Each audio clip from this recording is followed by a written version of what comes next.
Hola, buen día. ¿Qué tal? ¿Me escuchan?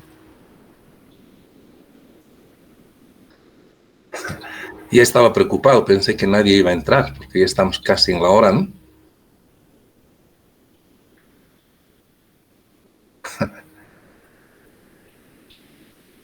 Ya se nos unirán.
Hola, ¿se escucha?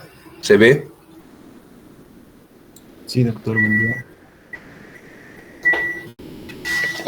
Hola, ¿se ve la pantalla? Sí, doctor, se escucha y se ve. Ah, perfecto, muchas gracias. Yo soy analfabeto informático, entonces me cuesta mucho manejar estas cosas. Bueno, comenzaremos la reunión.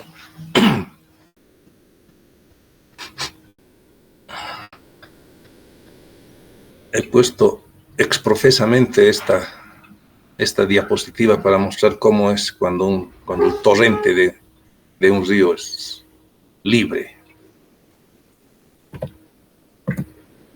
Ay.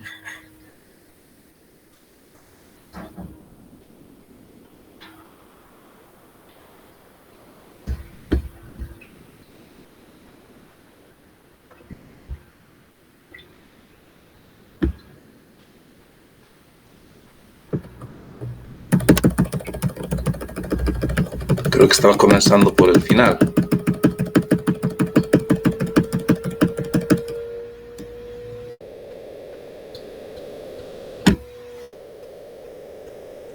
Pues al contrario de la foto final, en la que veíamos el caudal de un río, aquí vemos un río, pero contenido por una represa.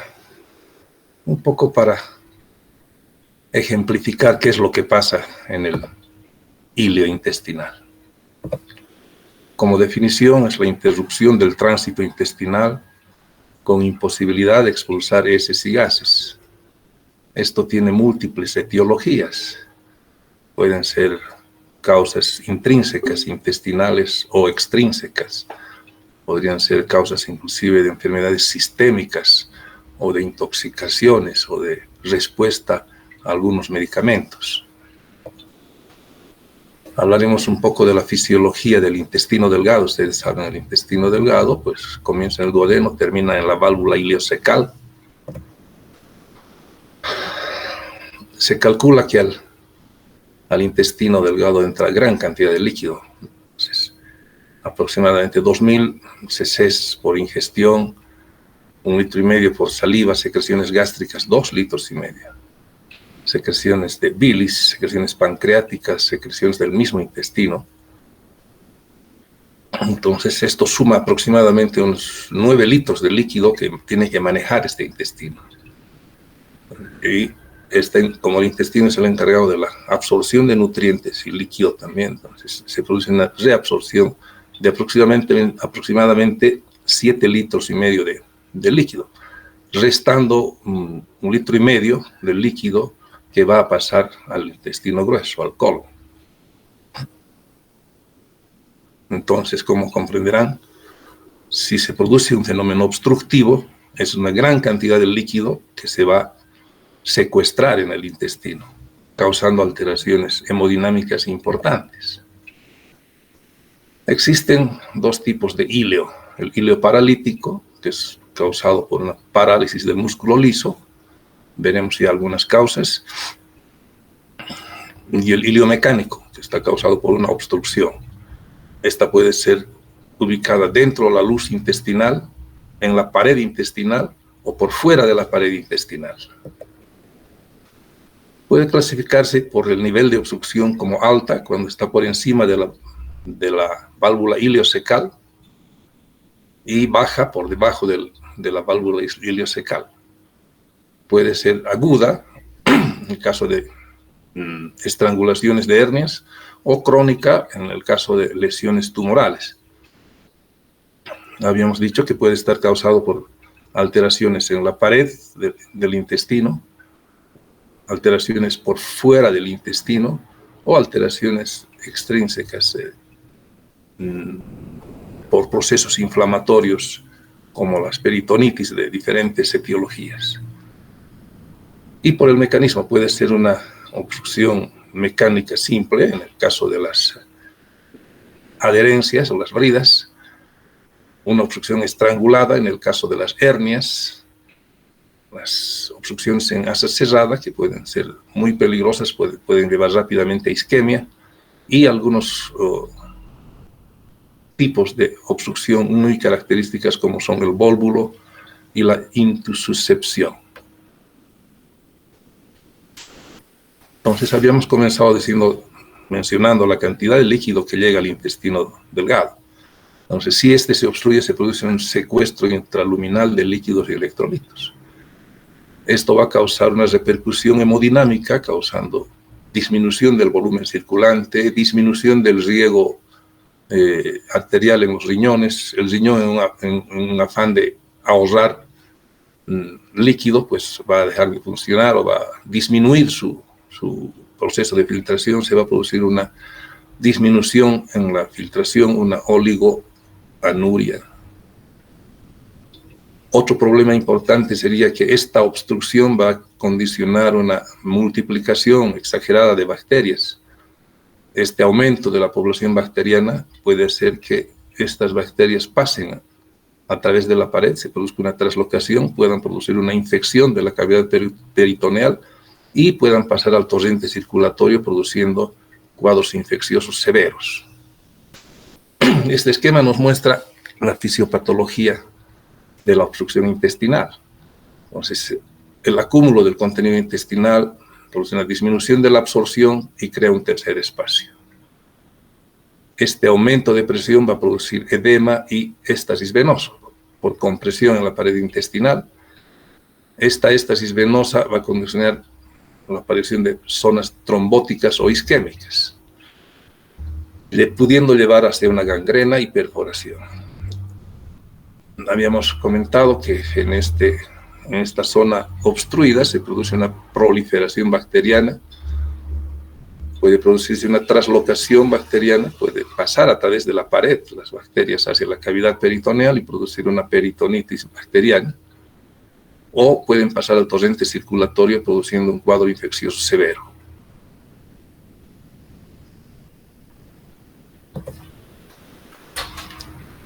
Esta diapositiva nos muestra el listado de las causas de obstrucción intestinal, ya sea mecánica o ya sea por ilio paralítico.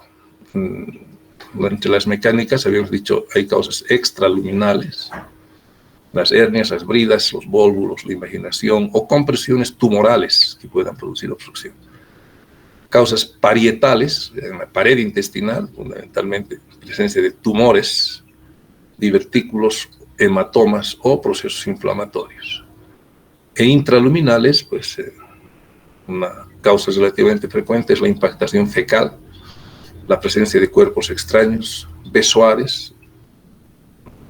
Los tricobesoares tienen una presentación relativamente frecuente, o la presencia de parásitos que puedan causar obstrucción.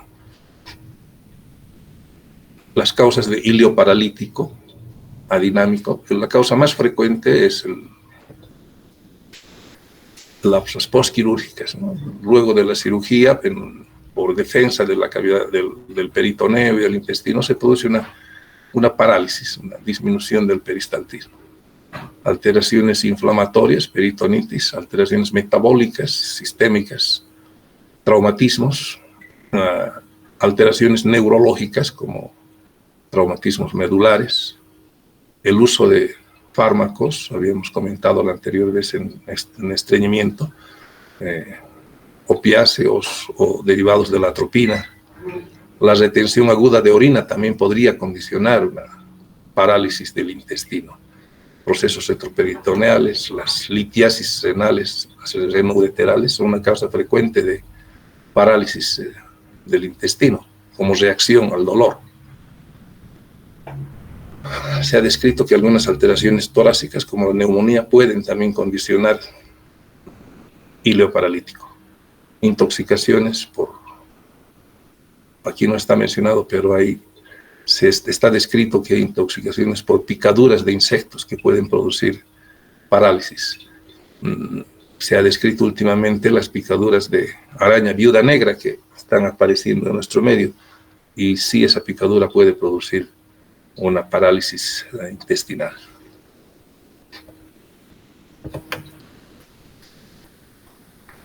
Estas imágenes nos muestran las diferencias radiológicas entre el ilio paralítico y el ilio mecánico. A la izquierda, una fotografía de un hilio paralítico que nos muestra gran dilatación difusa del intestino delgado y el intestino grueso. A la derecha vemos dilataciones segmentarias y presencia de imágenes que son descritas como niveles hidroaéreos. Por encima es aire y por debajo es líquido, condicionando imagen que alguna vez la describen como signo de la escalera por los niveles hidroaéreos. Una radiografía de un hilio posoperatorio que nos muestra gran dilatación del intestino delgado y también presencia de aire detenido en el intestino grueso. Otra imagen de hilio paralítico característicamente es una gran distensión tanto en intestino delgado como en colon.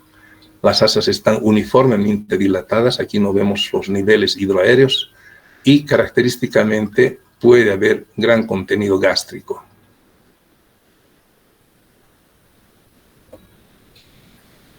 Una radiografía de un paciente con una neumonía lobar en base de pulmón derecho y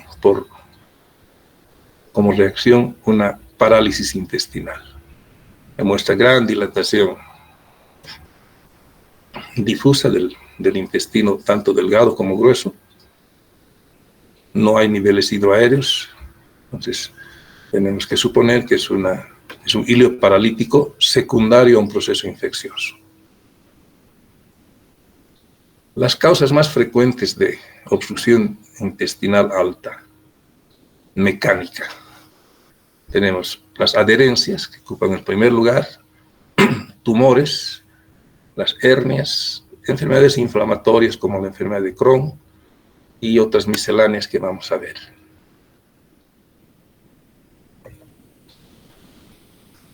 Una causa de hilio mecánico sería la presencia de hernias con protrusión del contenido intestinal en el saco herniario. Esto va a condicionar una estrangulación del asa y una obstrucción intestinal. La causa más frecuente probablemente es la presencia de adherencias, en general bridas y adherencias posoperatorias, que están constituidas por bandas cicatriciales, bandas de fibrina, que se organizan, se consolidan y van uniendo asas intestinales entre sí, causando obstrucción. Y como habíamos mencionado, la presencia de parásitos en el tracto intestinal. Aquí tenemos una fotografía de una diverticulitis de Meckel, un divertículo de Meckel inflamado, que condicionó un cuadro obstructivo intestinal, gran dilatación de asas de intestino delgado.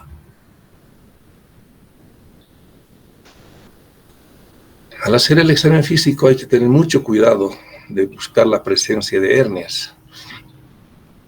Esta gráfica nos muestra la localización más frecuente de las hernias de la pared abdominal. Las hernias epigástricas, las hernias umbilicales, las hernias inguinales, las hernias inguinofemorales y algunas las hernias incisionales posoperatorias, ¿no? El mecanismo es la introducción de un asa intestinal dentro del saco herniario. Esto puede producir edema y compresión a nivel del anillo herniario y disminuir la irrigación y producir inclusive una gangrena que obliga a hacer cirugías resectivas. El cuadro clínico está caracterizado por crisis de dolor. Es un dolor cólico, es un dolor que aumenta y disminuye de acuerdo a la actividad muscular del intestino. Por la éstasis, por la retención de material en el estómago y en el intestino, se produce estado de náuseas que pueden llegar a vómitos de diferente contenido, como vamos a ver posteriormente. Y el dato más importante, la detención, falta de eliminación de heces y gases. Entonces, el contenido del vómito podría darnos una idea de a qué nivel se ha producido la obstrucción. Si el contenido es bilioso claro, probablemente el obstáculo está cerca del ángulo de Traes. Si el contenido es verdoso, probablemente es líquido intestinal, de Y1. Y si el contenido es maloliente, fecaloide, probablemente viene de la parte baja del ilion o, en algunos casos, desde el colon. En el caso de obstrucción en el colon, tendríamos que pensar que hay una incompetencia de la válvula iliocecal que ha permitido reflujo de este material. El examen físico en esta patología es importante, ¿no? La inspección nos va a permitir detectar hernias, como habíamos dicho, cicatrices postquirúrgicas que nos hagan suponer la posibilidad de que la obstrucción sea por bridas o adherencias. La palpación nos va a permitir detectar presencia de masas anormales, masas tumorales o dilataciones intestinales. La percusión nos va a permitir detectar áreas timpánicas que sean el reflejo de una acumulación de gases. La auscultación es importante. En el ilio paralítico, generalmente los ruidos intestinales están abolidos. En cambio, en la obstrucción hay un aumento del peristaltismo. Se describen los ruidos de lucha, los ruidos de timbre metálico. Sin embargo, en las fases avanzadas puede haber un deterioro de la actividad muscular y una disminución de los ruidos peristálticos. El tacto rectal y vaginal nos van a permitir detectar la presencia de masas que podrían estar siendo parte del cuadro clínico. Entonces decíamos que la exploración física es importante, la identificación de cicatrices quirúrgicas para suponer que puedan haber bridas o adherencias. Las hernias, como habíamos visto, pueden ser umbilicales, inguinales, crurales, y signos sistémicos de esto que podrían estar determinados por la deshidratación: hipovolemia, taquicardia, hipotensión. A la exploración física podrían detectarse eventualmente inclusive las ondas peristálticas. En algunos casos, a través de la pared abdominal uno podría ver el movimiento del intestino y ruidos intestinales audibles aún sin el uso del estetoscopio. Ruidos abdominales abolidos en las fases tardías, como dijimos, signos de irritación peritoneal. Ya saben ustedes, hay datos que sugieren inflamación peritoneal. El signo del dolor al rebote, en los casos de peritonitis por apéndice perforado o por colecistitis aguda. Esta imagen nos muestra una cicatriz mediana infraumbilical y un área paramediana ligeramente protruida con eritema importante alrededor. Aparentemente es una hernia incisional. Otra imagen más evidente en la que se ve la cicatriz mediana y una masa prominente de aspecto violáceo que probablemente se trate de una hernia ya con datos de sufrimiento. Una masa más voluminosa con datos evidentes ya de proceso vascular, isquemia, que puede denotar ya gangrena del intestino estrangulado.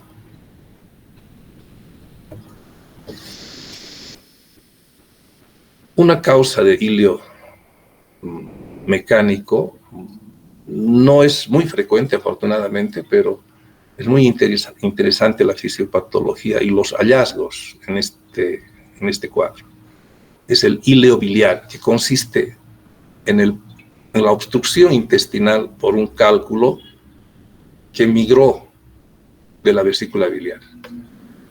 Hay cuadros inflamatorios de la vesícula biliar que pueden producir una adherencia hacia el intestino.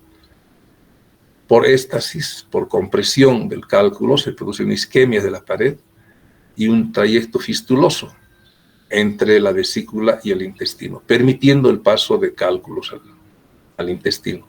Puede ser al intestino grueso, al intestino delgado o al estómago.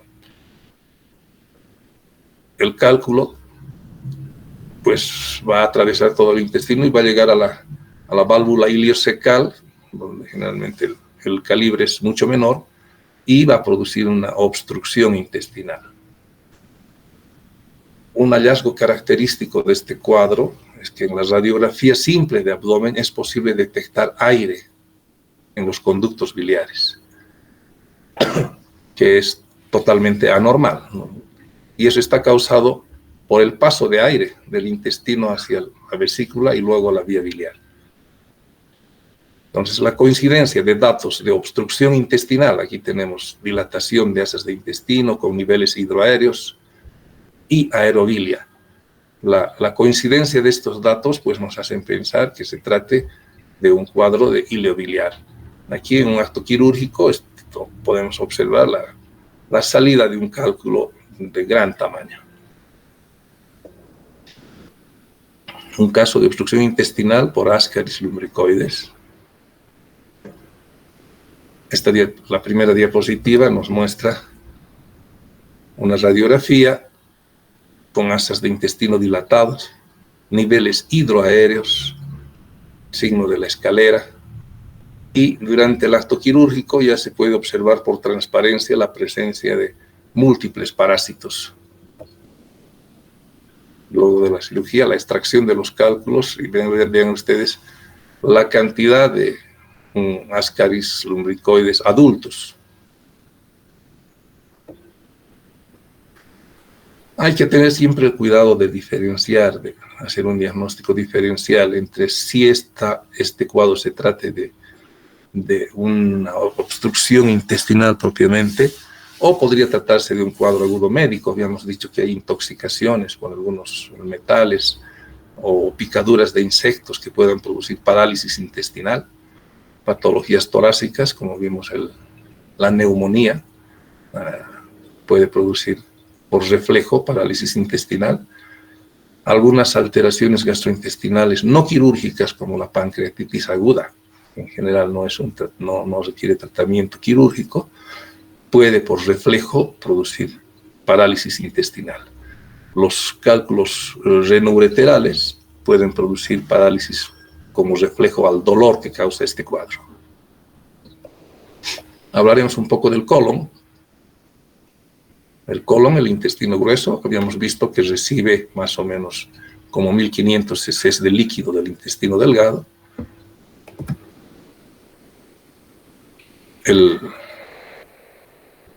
En el colon se producen fenómenos absortivos para que se ahorre esa cantidad de líquido.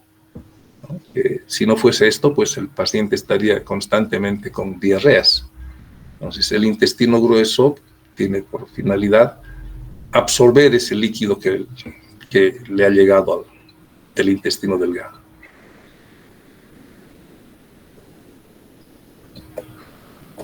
En el intestino grueso se absorbe el 90% de agua que llega del intestino delgado y se produce también la absorción de electrolitos y excreción de potasio y bicarbonato. Las causas de obstrucción intestinal baja pueden ser tumores que obstruyan la luz intestinal, pueden ser vólvulos, que son la torsión del intestino sobre su eje, y también la posibilidad de que el intestino grueso se haya protruido por alguna hernia. Este es un esquema que nos muestra qué ocurre con el vólvulo. Para que ocurra el vólvulo tiene que haber algunos factores predisponentes, como un alargamiento de un segmento del intestino, que este segmento del intestino esté libre, que no tenga un mesenterio que lo fije hacia la pared. Entonces, vemos un caso de un dólico megasigmoides. Vemos que es un asa libre, con segmentos relativamente próximos, en los que se produce una torsión. Este segmento gira, se tuerce, y puede ser 180 o 360 grados, causando una obstrucción total del paso del contenido colónico. Esto además va a condicionar disminución de la irrigación, va a producir isquemia, y si no se trata pronto, pues este paciente puede sufrir una perforación a este nivel, con consecuencias catastróficas, porque lo que va a salir de esa perforación es materia fecal. Se va a producir una peritonitis estercorácea, que es muy difícil de manejar.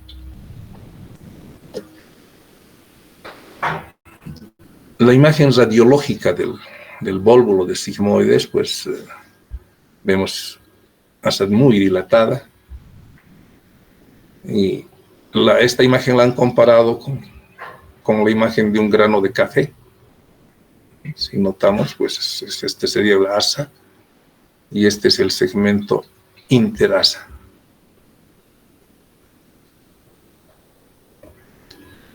Aquí nuevamente gran dilatación, otra vez el signo del grano de café, gran dilatación del asa sigmoides.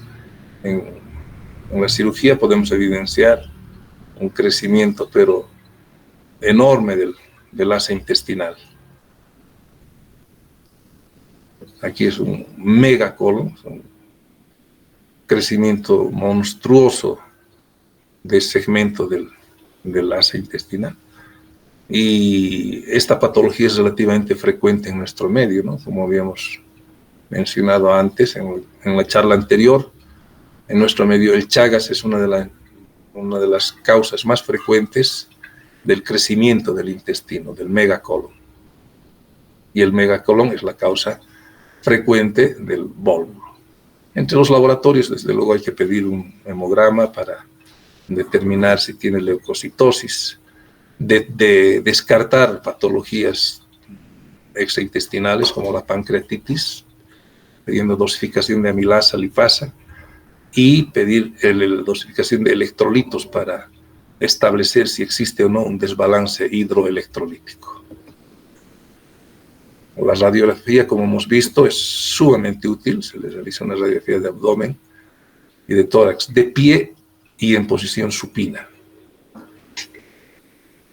En la obstrucción intestinal alta se observan asas de intestino delgado dilatadas, mayores a 3 centímetros, niveles hidroaéreos y escasez o ausencia de aire en el intestino grueso.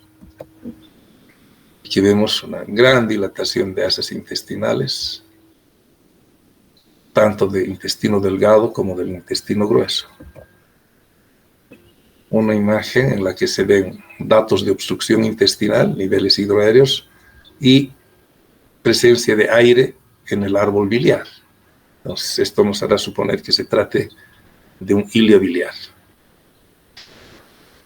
Otra imagen, datos de obstrucción intestinal, dilatación de asas intestinales, niveles hidroaéreos con un signo de la escalera. Y esta es una radiografía en posición de pie. Este es el mismo paciente en posición supina. Entonces aquí el aire se distribuye más homogéneamente, nos va a mostrar dilatación tanto del intestino delgado como del intestino grueso. La imagen que ya habíamos visto antes, una imagen en grano de café, que está causada por el vólvulo de sigmoide. Aquí hay otra imagen de otro vólvulo, probablemente también de asa sigmoidea. Esta es una imagen de un vólvulo ciego. Es raro, pero sí está descrito. O un vólvulo del transverso.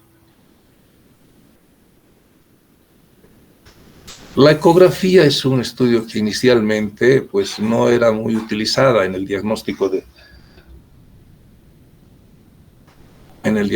obstrucción intestinal, ya que la presencia de gas intestinal pues, interfiere en la propagación de las asas del haz de ultrasonido. Sin embargo, cuando las asas están dilatadas con presencia de líquido, la identificación de estas asas es mucho más sencilla. Vamos a ver algunas imágenes ecográficas que nos muestren esto. La radiografía con contraste es útil cuando se sospecha de una obstrucción por tumor. Pues es posible que la radiografía nos muestre la localización exacta del tumor para poder programar el tratamiento. Esta es una imagen radiológica que nos muestra un paso filiforme del contraste, como la imagen que habíamos descrito antes, que habíamos indicado que es la imagen de la mordida de manzana, que es patognomónica de lesiones tumorales. Esta es una imagen típica de un cáncer de colon. Esta es una imagen ecográfica en la que vemos dilatación de las asas de intestino, con edema de las paredes. Vemos el signo de la doble pared causada por edema de las paredes. Asas muy dilatadas con contenido líquido. Y como la ecografía es un procedimiento dinámico, es posible inclusive ver el movimiento del líquido, pero no propulsivo. El líquido se mueve, regresa, se mueve, regresa, se mueve, regresa. Típico de la obstrucción intestinal alta. Otra imagen en la que radiológicamente vemos dilatación de asas intestinales. Ecográficamente se constata la presencia de asas intestinales dilatadas con contenido líquido y sin movimientos propulsivos. La tomografía axial computarizada es otro método que también es muy útil en la determinación de la etiología de la obstrucción.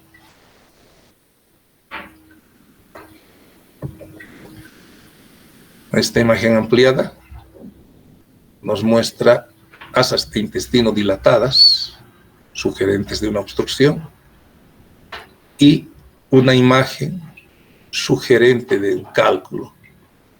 Estaríamos hablando de un ileo biliar. Un cuadro interesante, una causa interesante de obstrucción intestinal es la intussuscepción o invaginación intestinal, que es la progresión de un asa intestinal dentro del segmento intestinal. Esto se produce generalmente cuando hay pólipos en la luz intestinal.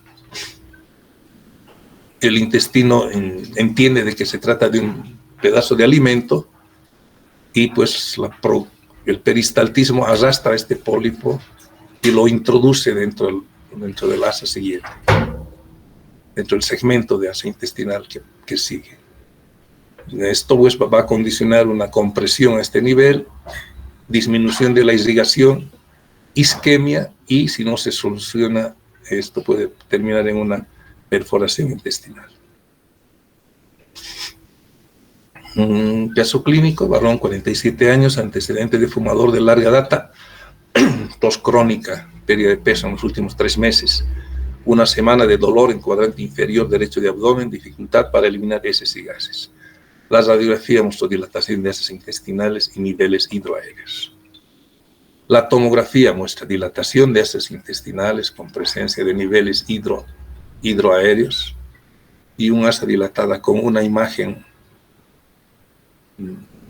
de densidad diferente en la luz del intestino. En la cirugía se constató un asa invaginada y luego de abrir el asa se constata que se trataba de un tumor intestinal que actuó como si fuese un pedazo de comida y el intestino lo introdujo en el asa siguiente, causando una intussuscepción o invaginación intestinal. Y bueno, habíamos puesto esta diapositiva al principio, pero la idea es restaurar el tránsito intestinal y permitir que el flujo intestinal sea completamente libre para prevenir o evitar complicaciones como las que hemos visto.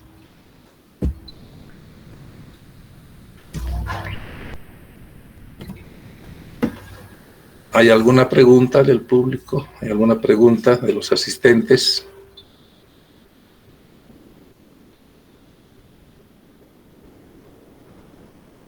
¿Alguna duda?